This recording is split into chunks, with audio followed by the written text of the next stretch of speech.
En una extraordinaria introducción que hace Rafael Llopis a la obra de Lovecraft, a los mitos de Cthulhu, da con un tema fascinante que quiero compartirles con ustedes, que tiene que ver con el muerto. Según Rafael Llopis, en esta introducción que les menciono, el personaje principal de, digamos, la primera gran generación de literatura de terror fue el muerto.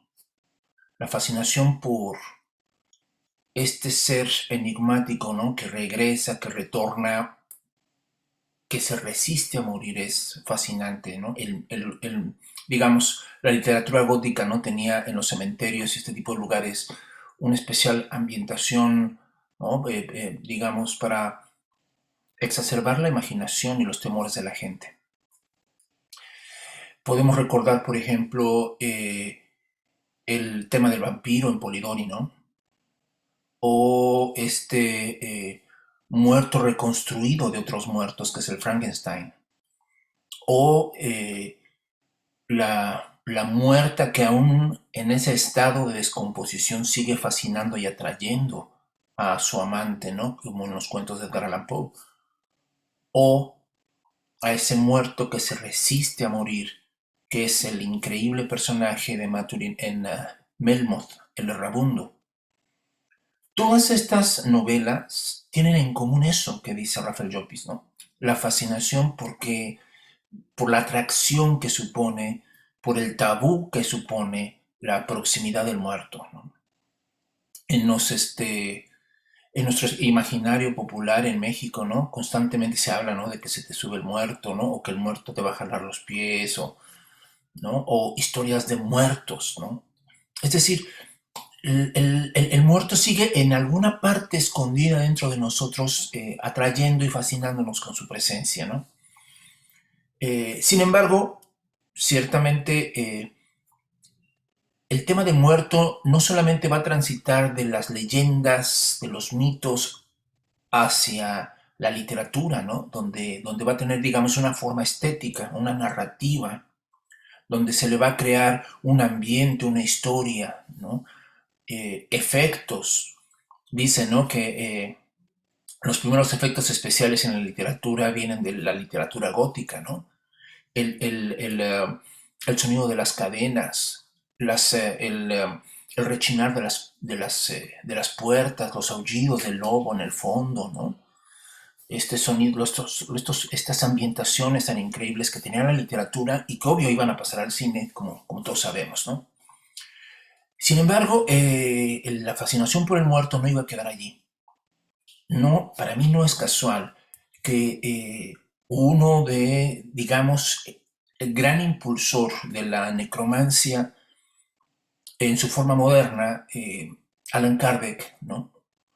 Un francés, este era su seudónimo, un francés que logra desarrollar e impactar el mundo europeo con el asunto del espiritismo, ¿no? Y este es otro, digamos, otro matiz en la fascinación por el mundo de los muertos que tenemos en Occidente, ¿no? Y es sorprendente, no sé si ustedes vieron una película, o no sé si serie o película, ¿no? Donde se habla de la vida de Kardec. Y cómo estos salones especiales, estas sesiones especiales, ¿no? Donde se consultaba a los muertos o donde se esperaban manifestaciones de los muertos, es fascinante. Fascinante que en plena Europa, ¿no? Post Revolución Francesa, en este ambiente en el que se estaba ya generando una especie de transformación de la sociedad, de la economía, con la revolución industrial, ¿no? A mediados del siglo XIX. En ese ambiente, en ese entorno de transformación, de cierta incertidumbre, surge el espiritismo como una forma, digamos, de constatar de una manera no por fe, sino como una evidencia tangible, palpable, visible para los demás la existencia del muerto, la existencia de los muertos entre nosotros, ¿no? Y Alan Kardec, digamos, así se le considera, ¿no? Como el padre del espiritismo moderno, ¿no? Y todavía pueden ustedes encontrar en internet si buscan esas fotografías que han dado mucho que discutir, que pensar de esas famosas sesiones espiritistas, y ustedes pueden ver allí las manifestaciones, ¿no? Plasmáticas que le llaman de estos seres que son invocados por el medium. Para mí como mexicano es también interesante que la historia de mi país también esté vinculada en algunos momentos por esta fascinación, por digamos este intento que hacen el espiritismo en este caso, de colocarse en un lugar intermedio entre la religión y la ciencia. Evidentemente va a ser criticado por ambas, pero digamos, esta zona intermedia, ¿no? Va a terminar también fascinando en México a muchas personas, ¿no? Por ejemplo, entre ellos, y yo recuerdo que en la universidad encontré documentos de él, ¿no? Hablando sobre este tema de Francisco y Madero, ¿no? Francisco y Madero que era espiritista. Entonces,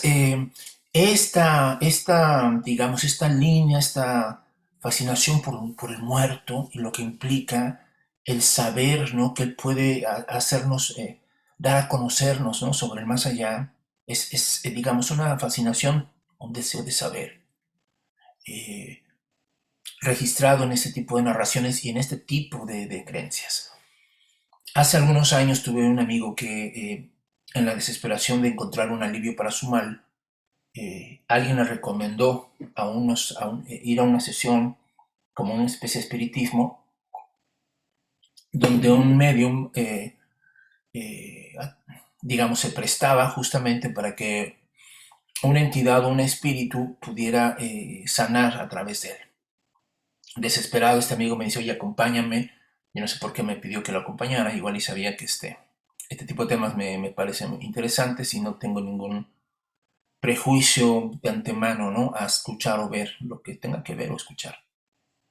El caso está en que fui con él y previo a la sesión, digamos, sanadora como tal, hubo una introducción de una persona que nos hizo el favor de explicarnos qué onda con el espiritismo en México. Y una de las cosas, y con esto quiero concluir mi metamorfosis, que él dijo fue, hay más templos espiritistas que iglesias católicas en México. Cosa que a mí me dejó pues, impactado, sorprendido, ¿no? Problema, digamos, difícilmente verificable además la afirmación de él porque resulta que un templo espiritista en realidad pues es una casa.